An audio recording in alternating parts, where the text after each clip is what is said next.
You've probably seen this before. Two certified B Corps, similar size, maybe even in the same industry. One feels authentic, like the values are truly lived. The other feels more forced. Same certification, very different reality. Why is that? At Lift Economy, that question led us to create a free tool called the B Corp Values Assessment. It uses a 200-point scale inspired by B Lab's original scoring framework to help you quickly reflect on how deeply your company actually embodies B Corp values across leadership, culture, and day-to-day decisions. Check it out for free at lifteconomy.com/values. And now, let's get into today's episode of Beyond the B. Before we begin, a quick note of context. This conversation with Vincent Stanley from Patagonia was recorded in 2019 and originally aired on our Next Economy Now podcast. We're resurfacing it here on Beyond the B because it remains one of the most listened to and referenced conversations we've ever recorded, and because it offers a grounded look at how vision, culture, strategy, and operations actually show up inside a values-led company. And now, on to the conversation.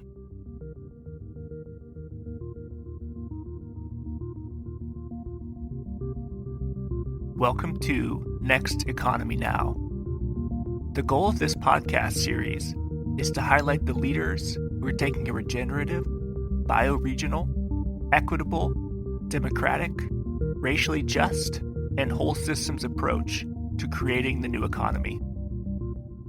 Welcome, Vincent, to the show. Good to be here. Thank you, Ryan. Why don't we start off with Patagonia's culture? If someone were to ask you, how do you define or what is Patagonia culture? How do you kind of respond to that question? That's a hard question to give a one-sentence answer to.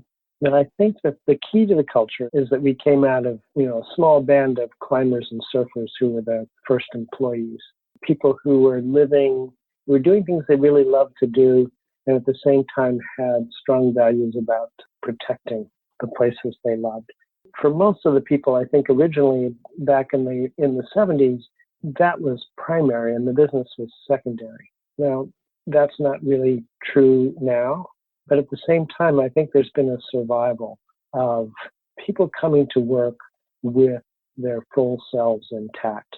If there's a characteristic shared among Patagonia employees, is that they tend to be both cooperative and self-reliant, which is an interesting combination. Yeah, and with Patagonia's activism, I would almost argue that the business sometimes still feels just a way to make money in order to fuel the activism in a way. Yeah. Perhaps in some ways more, and it depends on what you're doing at the company. If you're working all day long in IT or in accounting, you're aware of the company values and what it does, and that may be a strong motivator. It's a little different if you're working on the environmental team or you're working in marketing or communications and you're kind of on the front lines of this activity of the company, which is really trying to redefine what a business can do in an age of crisis. So we just changed our mission statement from build the best product, cause no unnecessary harm, use business to inspire and implement solutions to the environmental crisis. It's something we've had for 27 years. We've changed it to we're in business to save our home planet. So that is almost a kind of grounding for the company. And it's not something you concentrate on every day because you're making products, you're selling them, you're producing them, you're doing everything. Your focus is still on building the best product, but there's a basic grounding that the purpose of this business is ultimately to do things that will help us save the planet from the current environmental and social crisis. And, how would you characterize the journey? Because at Lift Economy, we see companies at, say, 0 to 15 employees. At 15 employees, suddenly the things you were doing with, you didn't have any sort of accounting and your mom was the accountant, you get up to 15, 20, and you suddenly need okay, I guess we should get some sort of accounting system. And then you get to 50 employees, and whatever you're doing at 50 or at 20 starts to break down again, and then 100 or 250. How has your culture, or what have you noticed at some of those key points? What's sort of been some of the learnings over the past, few years. Yeah. What are some of the things you picked up along those key decision points? Those are usually pain points because you develop certain habits or you develop a way of being with your colleagues. And then all of a sudden you're running a company that's outgrown that way of being and you have to change your habits. And what frequently happens in any company, and what certainly happened in Patagonia over time, is that you not only change your habit, you're really changing the whole organizational system. You're changing your computer software. You are adopting habits of a company that's larger than you are. And so what happens frequently is you bring in people from similar companies that are larger that understand the kind of system that you're about to put in. And what's happened at Patagonia when we've done that is to create a certain amount of tension between the people who have been there for a while and the people who are coming in.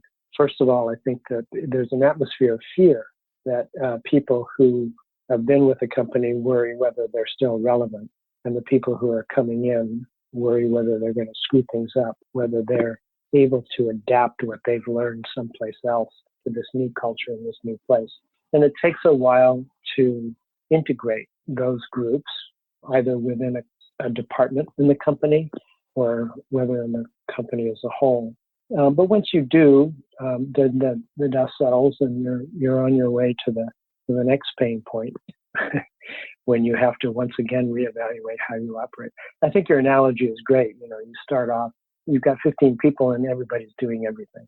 And that was a tremendous benefit to us when we were Chenard Equipment and then Patagonia, especially with Patagonia. We didn't know what we were doing. We were all covering for each other and we were all engaging each other to kind of help prod each other to figure out what it is we needed to learn. We were going to our first trade show. What the hell is a trade show? I've never been to one. How do you make the booth? How do you plan to deal with the people? And that was something we had sort of all hands on deck getting ready to do that. And then going to, in our case, Chicago, Sporting Goods Association trade fair and showing our wares for the first time. But once you get past that 15 to 20, then it becomes, you start to have the labor specialization. You start to need more specific skills to get work done, and your people have to develop those skills, or you have to bring in outside people to help. Yeah, and I think that's one of the interesting tensions for Patagonia, because you've started off with, we talked about earlier, like the dirtbag culture, and maybe you could define what that means to folks. Yeah.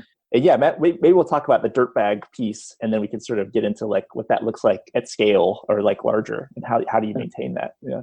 Well, originally what dirtbag meant is what I referred to at the beginning, that people were climbers and surfers first. And to give you an example, when I came to work, I was Yvonne's nephew. I planned to work at the company for a few months and then take off. I was not a climber. I was not a surfer. And I got very interested in the work very early on. I got interested in this little company and our attempt to become a clothing business, and I got into it. But I remember I used to get a bonus every week because found himself in a position where most of his employees would take off for Yosemite on Thursday afternoon to go climbing for the weekend, and then kind of roll back into town on Tuesday morning at 8:00 after driving all night from Yosemite to resume the work week. So you ended up paying a bonus of 10% of your pay if you actually worked 40 hours. Okay, so I tell that to people now, and of course they laugh because we're a long way from there. But the elements that have survived, I think, are that first of all, everybody's always been very free to exercise at work. And they're also convivial about it. So people they ride their bikes together at lunch, or they run together at lunch. We have a cafe, and people eat in the cafe or outside at benches. We have childcare, so a lot of employees are connected to each other because they're parents of children who are friends. So there's a social element to working at Patagonia. I think that serves the I think it actually serves the work element, because people think about things when they're traveling, when they're on a bicycle, when they're on a run together. When you approach a problem from a kind of informal prism, it's very different than when you're sitting in a meeting and everybody's fairly tense and trying to work something through. So that sense of kind of being open, that physicality and that sense of being open to a larger sense of life than just what you're doing at work, that has carried over for 45 years. One of the things we talked about briefly before this was as you're growing, you almost need people who have experience. Like, for example, you're not going to hire at a half a $1 billion company when you were smaller. You're probably not going to hire somebody who has only worked for, the Sierra Club and a trout conservative. Like, you sort of need someone with like large, like brand experience. And so how do you balance maybe needing somebody from, a large company that, in 1970, you would have laughed if somebody came to you and said, I'm from, Coca-Cola or blah, blah, blah, and I want to help you. It's like, oh God, get out of here. How do you then reconcile that with, you might need that person from Coca-Cola's experience at scale and retail or like selling products? Yeah. Well, we, it's interesting. There are always a few jobs that you can fill with people who are sort of generally talented, that don't have the experience, and you give them a shot. Now, we did this much more early on in the 70s. We had a friend who was a climber, who was a retired pilot, who we put in charge of production and said, okay, you're learning on your own. That was my position. I was a young writer, and I was thrust into the role of sales manager. But I think what happens is you do professionalize is that what you draw, if you're looking for a specific set of skills, especially if you need to change the way the business system operates, you have to find people who are either dissatisfied. If they're working for a very conventional company, the key is to find people who want something more. They want something better. And those people are going to, I think, integrate better into a company like Patagonia or into another B Corp than somebody who's fairly satisfied, especially if they've attained a certain amount of money and ranking, and they really don't want to challenge that. They really don't want to change the way they operate. There's also a time, I think, it was much harder for us in the 90s and the 2000s to draw people from the outside. So that if we needed somebody with the skills or the training of an MBA, that person, we had to basically sort of teach that person the culture, or allow the culture to teach that person. But there were certain things. There's certain things about a dirtbag culture that actually require some hard skills, like the idea that how do you manage giving 1% of sales to grassroots environmental organizations? How do you integrate that into your story? Those are, those are how you do that is an interesting set of skills that we developed at Patagonia. Somebody from the outside coming in wouldn't necessarily know. They would have to pick that up.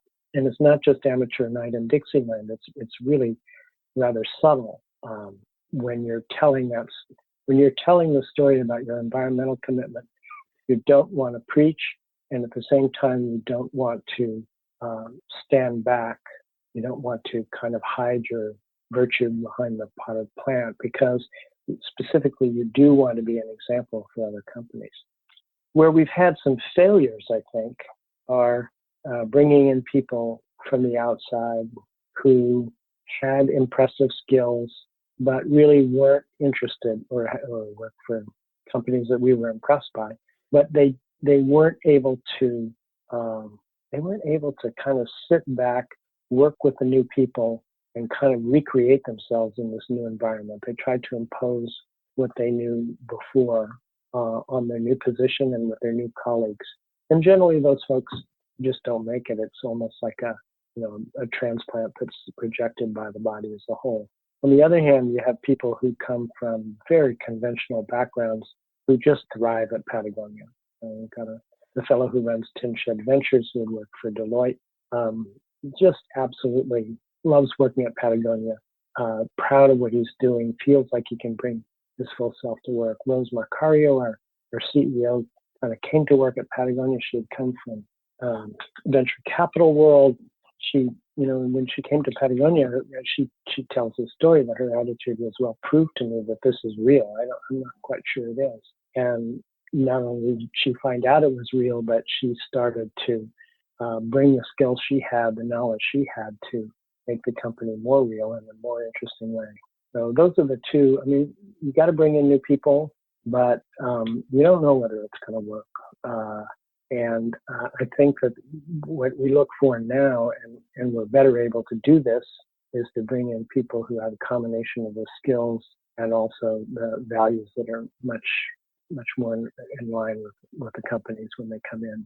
And how do you balance the tension between corporate and a retail location in New York City and another location in Australia and Japan, and then a distribution center in Nevada? How do you maintain a culture across such a different and varied group of people?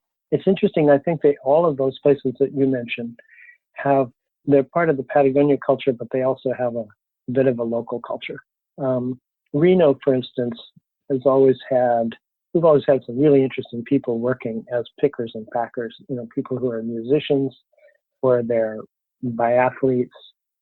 They have something else going on in their life, and they're supporting that through working at Patagonia. And these are not the most engaging jobs in the world, but they like having the colleagues at Patagonia, and they're great at what they do. Similarly, in retail, if you go into a store in New York or you go into a store in Austin, Texas, you're going to get the same treatment. One of the things that's critical, I think, is that if you walk into a Patagonia store and you've had a problem, if you bought a jacket with a zipper that's broken, or you have something that you need to exchange, you're never going to have to talk to more than one person. The first person you talk to is going to help you with that problem and help you walk out with a solution. You're not going to get referred to a manager and the manager's manager. So that sense of agency is at work in all of our employees, including at the retail level. But you will notice a change if you're in Austin versus New York City, because the local people will reflect the sort of cultural inflection of where they are. Whether the Portlanders will be like people from Portland. The people in Austin will reflect the culture of that town. In New York City, we have a lot of people who are artists and doing other things that would bring them to New York City, or they have partners who are doing that. But overall, you would see that as a kind of overlay rather than as a separation. One of the challenges for any company is getting the right people. I think I've heard somewhere, you tell me this is incorrect, but like 900 applicants for any one position that's open at Patagonia or something like that. Yeah, it depends on what position is. Yeah. But no, we have a lot now, and so that really helps because we're really able to go for both. We're able to go for as close a fit as we think we can find. Yeah. And how did you the whole "let my people go surfing" philosophy? How does that play out with someone in a retail store or a picker in Reno? Because in Ventura, there's an ocean, and it's like if you're, if you're only, in the early days, I can see it's very easy to just go surf. But how do you sort of actualize "let my people go surfing" on a global brand? How does that flexibility to play into the larger workforce? Well, I think the way that manifests itself is that if you're working a retail floor and you want to take a long trip to go do a climb, or we have an environmental internship program where people can go to work for 2 months with up to 2 months, and the company will pay the salary while you're gone. So there's a kind of flexibility there to encourage people that allows people to do things not exactly related to their job. I think in Ventura, there's a very interesting thing that people really do cover for each other. So, it's really understood that if the waves are filing, you're going to go out and you're going to go surfing, and then you're going to catch up after hours or by working more in the evening. There's also, I think, because of our family-friendly policies, we're really good about, fathers as well as mothers get 4 months off after birth. And there's a long tradition in the company of sort of covering for people who are on leave. So those things, I think, help keep that kind of let my people go surfing culture going. There is an attitude that this is not something that you have to pretend you're not doing. You don't have to pretend you're not running before lunch. It's quite everybody else is doing that, and everybody else is going to support you doing that. I'm glad you brought up the family leave policy, because I think we'll go into that more deeply maybe on the strategy session. But in terms of, we had talked about this last time a little bit around the Winners Take All book, and Anand Giridharadas talking about it's great for companies to have unique practices that are beneficial to their employees, but what about focusing on policy that affects people more broadly? And I feel like Patagonia actually does that on activism, and it's it's not just about we're going to make more environmentally friendly clothing. Like, I feel like you really look at what kind of policies can we change, and so how does what is the culture of towards getting out there and being more engaged, and how does that maybe let's talk. I mean, I know we'll probably talk about activism even more next time, but I am curious with this thread, how do you approach activism, and what do you view your role as Patagonia in sort of addressing environmental issues in the world? I think that the overall evolution has taken a long time. But if you look at, so we came up with that initial mission statement that I mentioned in 1991, and we just changed it last month. And if I look back at 1991, when we adopted the initial mission statement, it was really aspirational, but it wasn't really very true. We hadn't yet switched to organic cotton. We hadn't yet introduced recycled polyester. So when we're talking about causing no unnecessary harm, there wasn't much to back that up. We hadn't done much to use our business to inspire and implement solutions. But over time, 27 years later, you can look at that and you say, yeah, we did this, this, and this. We've really come to inhabit that activity. That is a part of daily life. Every manager, if I'm a product manager, I know I've got to hit my sales and my margin goals. I know that I have to be I'm responsible for bringing out product that's innovative and years ahead of the competition. But I also have to deliver more products in fair trade certified factories. I have to solve some of the chronic environmental problems that I've had with my line. I'm held accountable for those things. And my team, I feel it's not that I'm held accountable, I am, but it's more important that I feel responsible for that, and my team feels responsible for that.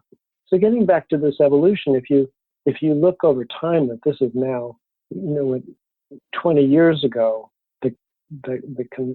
basically our sustainability department, which no other company had at the time, served a kind of advisory role in which we would talk to people in production or in design or in the catalog about coming up with recycled paper of high quality.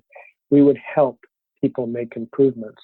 But now you really have every single department very conscious of what the next improvements are and how they need to be made.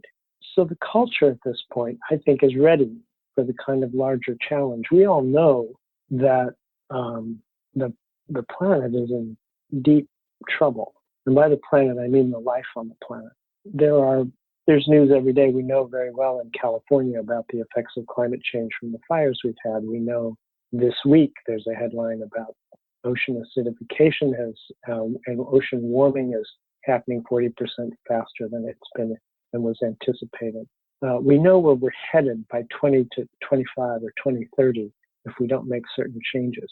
Now, if you work at a conventional company, maybe that's kind of a side issue because your big concern is how many widgets are you going to turn out this quarter? And if you want to make an environmental improvement, well, that's fine, as long as it doesn't cost more money, or you have this fantastic sense that if you're going to do the right thing, it's going to be balanced against the need to make money and to make short-term profits. But at Patagonia, you have a business model that is actually built on environmentalism. It is actually built in two ways. One, on the activism of the company. It's the positions we take about environmental policy and about and our support for grassroots environmental organizations. That's on the one hand. And then on the second, we have 25 years of progressive activity of trying to reduce the harm and make changes in the supply chain. Those restraints, the restraints that we actually apply to ourselves, give an example, if you're a designer in a conventional clothing company, you might have 500 fabrics to choose from in a fabric library, whereas a Patagonia designer will have the freedom to choose from 50 because those are the ones that are environmentally vetted for their dyes. We know that those fabrics are better environmentally than other fabrics. But our whole business model is based on those kinds of restraints that lead to innovation. So a lot of the products we produce now are a direct product direct result of us having to inhibit ourselves from doing what every other company is doing and reflecting on what we're doing and then doing something different in order to come up with something that's environmentally advantageous. So that is the rough evolution. Whereas now this is, I think that the entire, the basis of the business is built on this kind of environmentalism, both activism and work in the supply chain. Yeah, because the tools conference we had talked about and sort of empowering, many folks know you give 1% to the planet. You started that movement, I think 2000 or 2001, something like that. Your Earth tax, I think you guys call it. Yeah. And not only do you give people money, but then you do this. Can you talk a little bit about what the tools conference is and what some of the orgs who attend and what's sort of the goal and outcomes of the event? Yeah. Well, the tools conference we do every 2 years, and we invite. We pay everybody's way. It's about 75 people, and we bring in people who are we bring in experts who are really skilled at things that skills that NGOs need, fundraising, campaigning, organization. It's a 3-day gathering. We always do at Stanford Camp on Fallen Leaf Lake in Northern California. And we do this because it's interesting you mentioned, we helped start 1% for the Planet in 2000, but we actually started giving 1% of sales away in 1985. And our model, we've always supported small grassroots organizations. And the reason we've done that is because we wanted to support people who are really passionate about a particular place, that a particular patch of land or stretch of water. They have roots in their community. They have influence. It's very specific work. It's not the work of giant NGOs who are working globally or who are working on big problems. These are the people. These small organizations are incredibly effective, but they're also do not attract the support of foundations and philanthropists. Some of them are no bigger than they're the size of a corner church. They have 3.5 full-time employees, a lot of volunteers, $1 million to $5 million, or $1 million or less, to $5 million in revenue. So the idea of the tools conference is to provide those folks some assistance that they otherwise wouldn't get. It's been very successful over the years. It's actually very moving. We'd been doing it for a long time before I went to my first conference in 2011, and I was very proud of the company when I participated and I participated in that weekend, and I could see the effect that it made a huge difference for these folks. What's one tool you learned that you didn't already know? Some sort of like organizing method or anything like that? Well, I was on the side. I was helping people with their communications. I was helping people with their brochures. So I don't know, because I wasn't there to pick up tips as an activist. So I did learn things. There were some wonderful exercises about how to deal with how activists should deal with legislators, for instance, in going into the office, and how you should behave, etc. So I really enjoyed the perspective, but I'm not sure there was a specific skill I picked up. That's interesting, considering our current. Do you remember anything about what they're supposed to do? That's actually an interesting topic. Well, there was, they kind of made fun. They were role playing, and the person who was the expert would imitate an activist kind of coming in late and sort of disrespecting the legislator or the legislative assistant, and raise the question, if you were talking to anybody else, if you're talking about somebody who you want to engage their cooperation, you're asking them to do something for you, about how to come across when you're doing that. It's one thing to organize a protest; it's another thing to try and influence policymakers. Huh.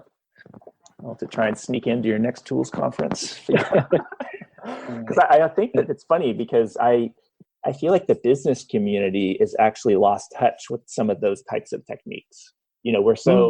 We're often so confident that just making a better product and doing good through improvements to efficiency and how we, maximize environmental benefit of a product. But it's it seems like there's more of an opportunity to be more on the streets and sort of not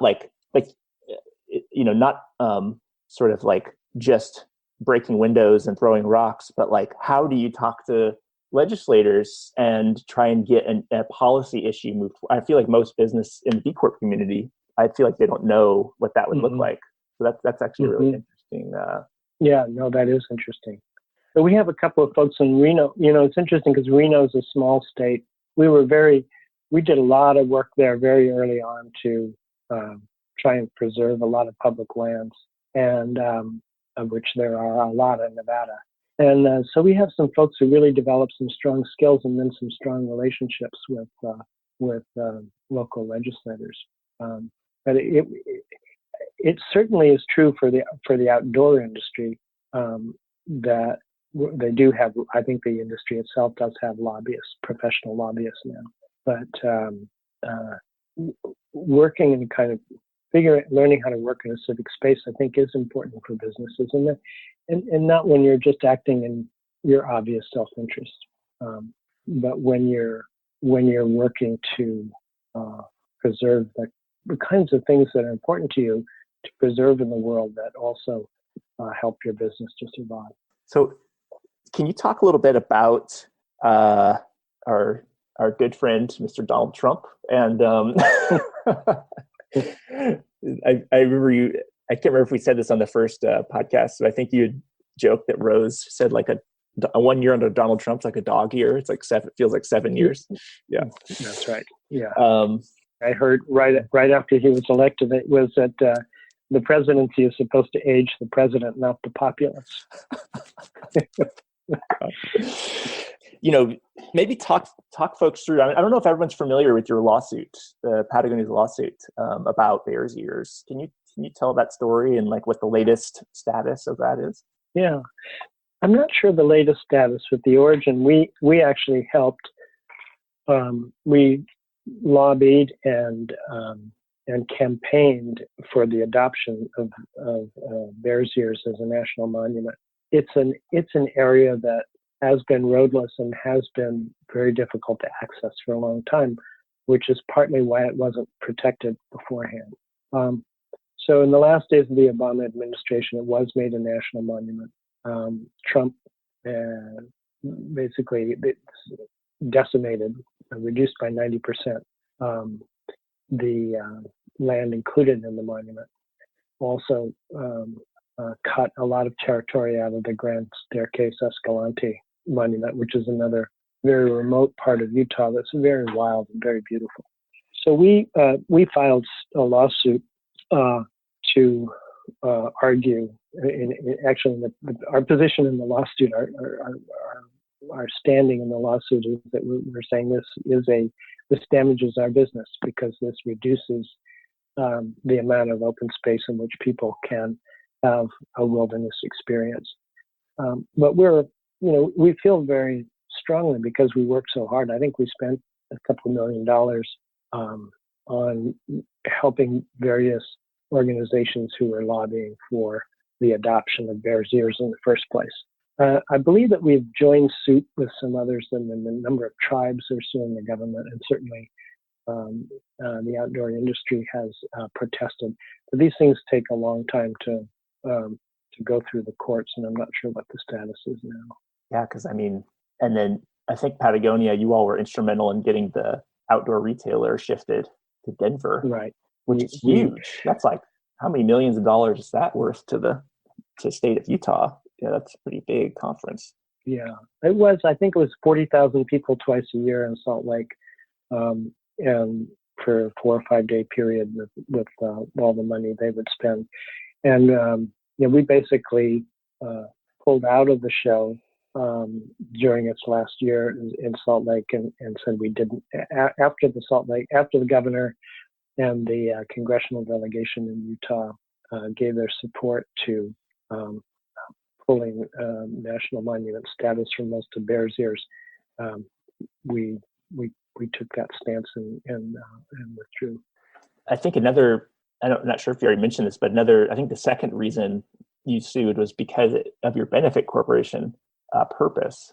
Like, I think first was it'll hurt our business, and second, I think it was like because we're a benefit corporation and it's against our core purpose. I thought that was really, I think it's the first time I've seen a company sue based on their benefit corporation purpose. That's pretty cool. Yeah.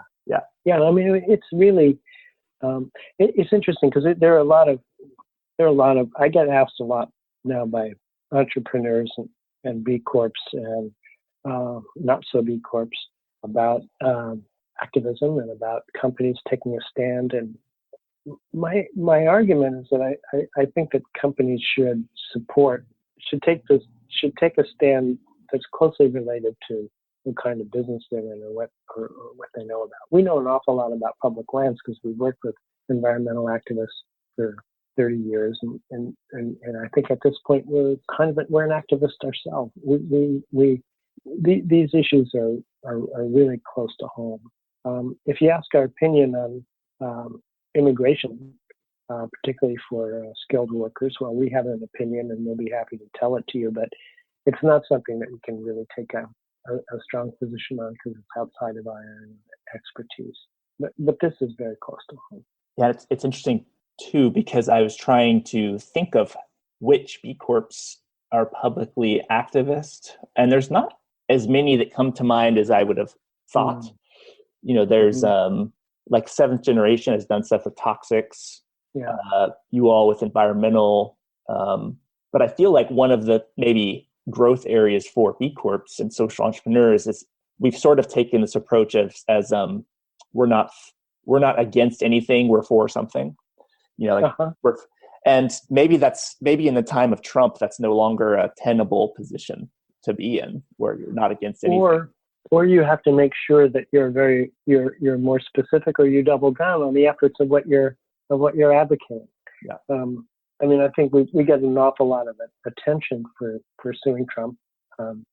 We also we calculated our tax benefit from having the corporate rate from 35 to 21% for last year. We figured it was $10 million, and we're giving that away. So there's another instance where we're looking at we're responding to what we think are really bad policy moves. But at the same time, we're very active in the creation of a regenerative organic standard. And if you look at, for a couple of reasons, we think that regenerative agriculture, where you restore soil health, restore soil to health, you have a tremendous potential to draw down carbon back into the ground. You are helping to feed people healthy food. And it also relates back to our clothing business. Our food business is very small, but we're also helping to create this standard will also apply to farms that grow fiber like cotton and hemp. And I think that more companies can certainly comfortably pursue that kind of work and say, listen, in 2050, the world is going to, what do we want our business to look like in 2050? How do we want our business to help regenerate the health of the planet and also the health of communities? Everybody can do that. And you can also, I think it's important to defend democratic institutions. I mean, it's interesting that how fragile it can seem from time to time, something that we were all raised to believe was kind of inevitable and would always be with us. Democracy is not looking like such a sure bet around the world right now. So it's important to fight the outrages, and it's also important to defend politically what we love. But I think as business people, it's really incumbent on us to adopt practices that are really going to help the world rather than to continue to destroy its integrity. Yeah, one of the examples of a company that I think is really interesting because it goes outside of its sort of level of, it's outside of its lane, if you will, is, Ben and Jerry's, I've been looking on their website and their activism, is they have, they actually stood up for Black Lives Matter. They have been big on democracy, like Fix the Voting Rights Act, fair trade. Obviously, it does affect LGBT equality, refugees. In addition to climate justice and GMO labeling. So it's interesting how even going outside of that, I feel like maybe some companies. Like, I'm just personally interested in how that can be applied in our social business world. Is like sort of stepping into maybe areas that we believe passionately about, and maybe trying to influence policy as well. Right. I think my major concern is if companies take social and political stands, are you doing something that you can stick with forever, or is this something that's just going to be the topic? I'm not talking about Ben and Jerry's. I'm just speaking in general about there's a purpose has now become a buzzword or kind of fad, and so people if when people start to define their purpose, I would hope that it has something to do with the core of their business, something that they can keep up and develop over time, rather than treat as a kind of a campaign that they get into and get out of in a year or two. That's a great point. Yeah, no one can argue that Patagonia has been dedicated to environmental activism since day one. This is a passing fad. Yeah. One other issue we've talked about too is like this sort of diversity, equity, inclusion, and like this sort of awareness and consciousness that I think many of us are experiencing around just with the popularity of social media and this sort of, I almost feel like in a way it must be somewhat like when in the civil rights movement, and like seeing the pictures in Alabama of the police like spraying the African American protesters. Social media has done that around police violence and other, and so I'm curious with Patagonia, like how do you see the social side of like the environmental justice side, I think like is solid in Patagonia. How do you see sort of like diversity, equity, and inclusion, and where that fits into the future for Patagonia? Yeah, I think that it's been an interesting area for us. I think very early on we had a high percentage of women in senior positions, and that was something we were proud of, and it's still true. That if you look at the number of our CEO is a woman, and if you look at the vice presidents of the male versus female ratio, I think it's slightly higher among women than men. But the racial diversity has been another matter, and there are several reasons for that. One is Ventura is pretty white town, white and Hispanic.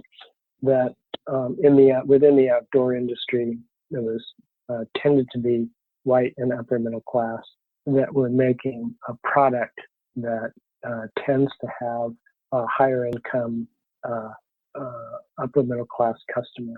So when we started to a few years ago, we started to take do some more soul searching on this, and I think we had an offsite in Yosemite.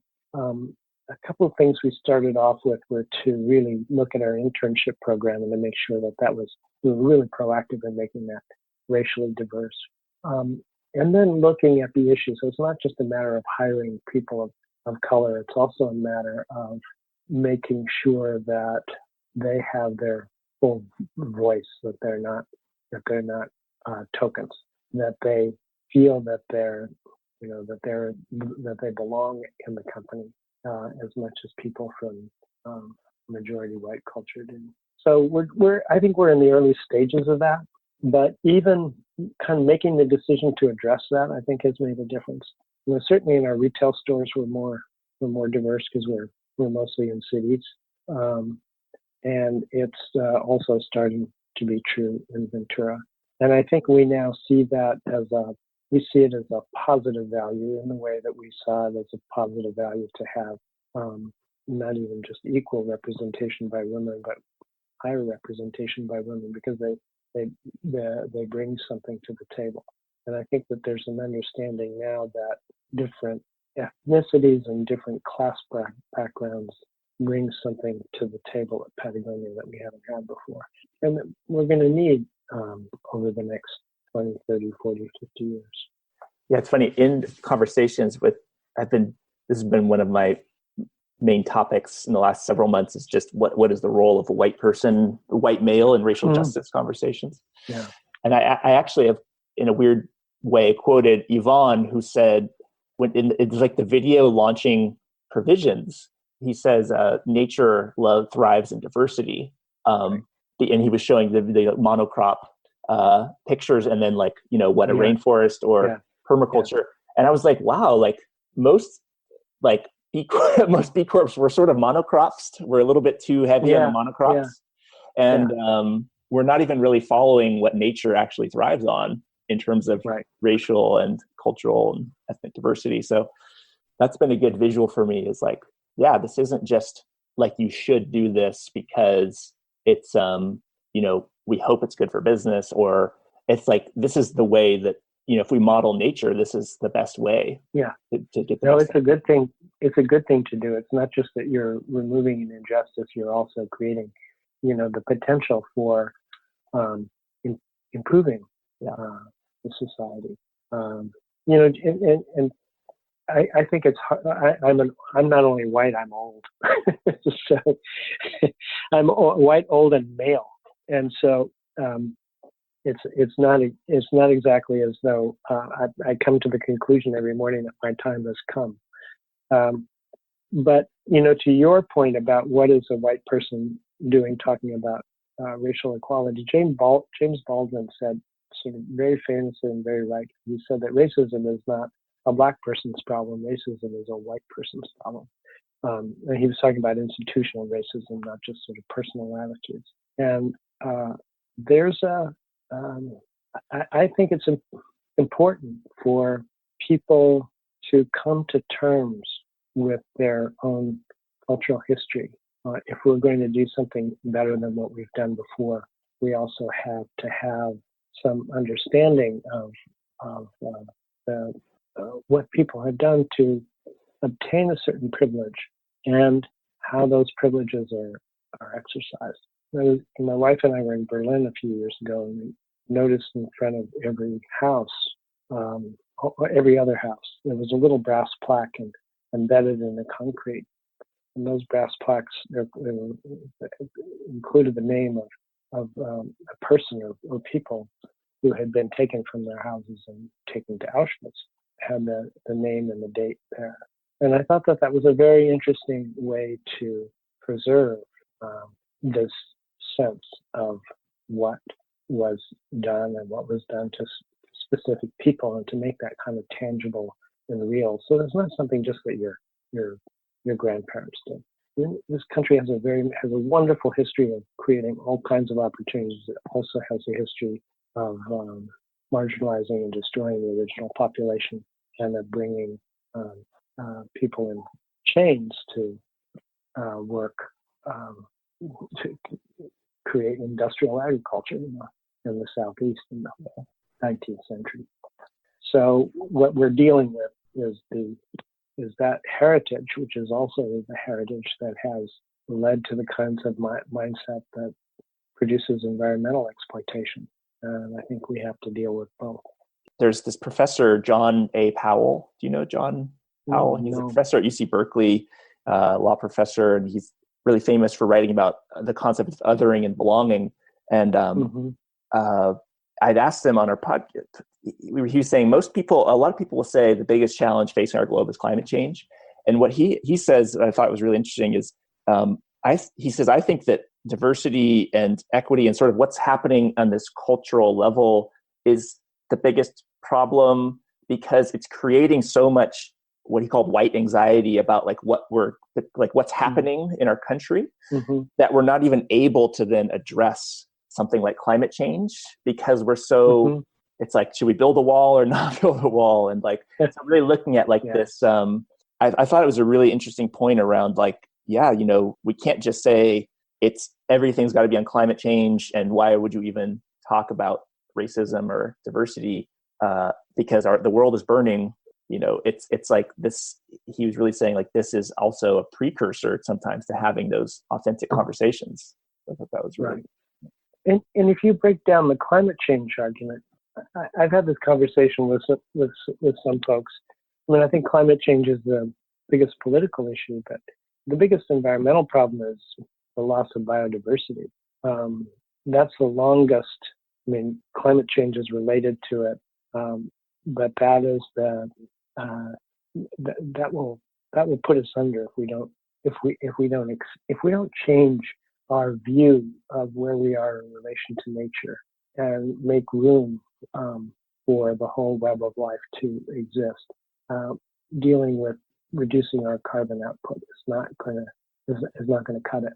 So to the professor's point, I mean, making a little different argument, but I think it is related to that you have to really have a shift in the way we see ourselves in relation to nature. And I think that the way you make that shift visible and that you make that shift possible is to engage in activities that allow people who have never thought about this to imagine something different. So it may be that everybody's wrapped up in anxiety about their past or about their standing in the world. But one way to get around that anxiety is to create positive models that show the way beyond that, to show that there is a better way to live. Next Economy Now is a production of Lift Economy. To listen to all of our episodes, go to lifteconomy.com/podcast. That's LIFT economy.com/podcast. You can also sign up for our monthly newsletter at lifteconomy.com/newsletter. Please also rate and review our podcast on iTunes, Spotify, Stitcher, or wherever you get your podcasts. Thanks for listening.